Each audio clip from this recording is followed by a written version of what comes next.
Okay, digital homework, Teacher John, grade 11, mathematics. Today we're going to look at the cosine rule. We've previously looked at the sine rule. You'll have seen this triangle before. It's the same principle. I just want you to have a look at that triangle. You've got 3 points, A, B and C at the top in this case. And we have the angles A, which is opposite side A, the angle B, please excuse me, opposite side B, and the angle C at the top, opposite side C. I've dropped a perpendicular line down from the point C to the line AB, and we'll talk about that in a second. Okay, so we're going to prove the cosine rule. Now very quickly, there's the triangle. I've sketched it this time.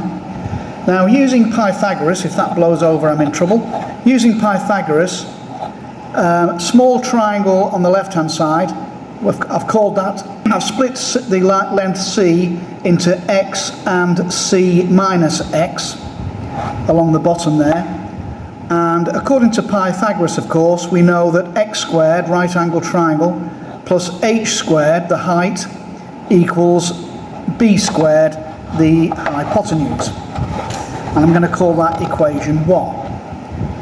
The triangle on the right hand side, which is now of lengths h, c minus x and a, c minus x squared plus h squared equals a squared.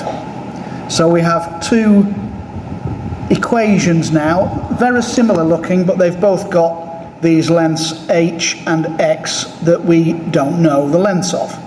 But we can eliminate those. Let's have a look at that, how we do that.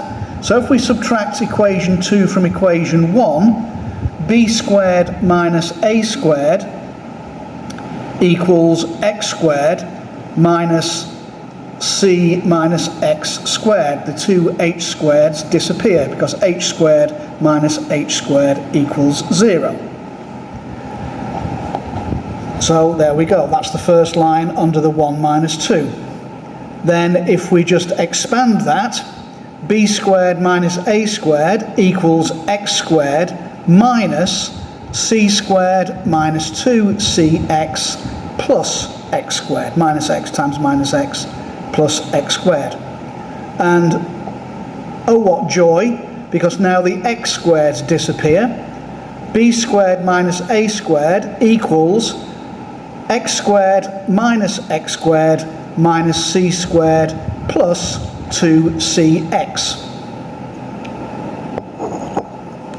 And let's tidy that up at the bottom. b squared minus a squared equals minus c squared plus 2cx.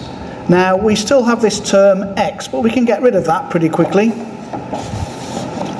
Top of the page.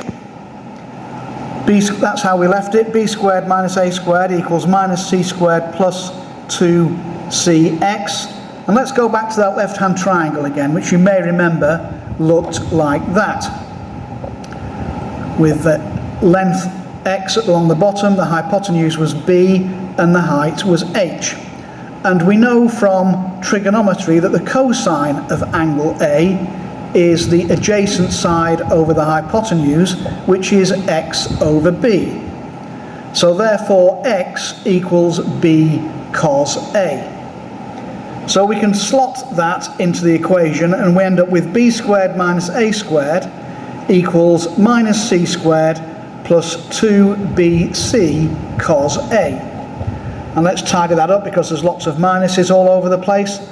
A squared equals b squared plus c squared minus 2bc cosine A. And that is the cosine rule. When do we use it? We use it when we've only got the information about perhaps one angle and we need to work out the other sides. And that's basically it. And of course you can change that. If A was B and B was C, that would become b squared equals c squared plus a squared minus 2ac cos b. So you can swap the letters around and get the same result. But that's basically it for this week, the cosine rule. Thank you very much.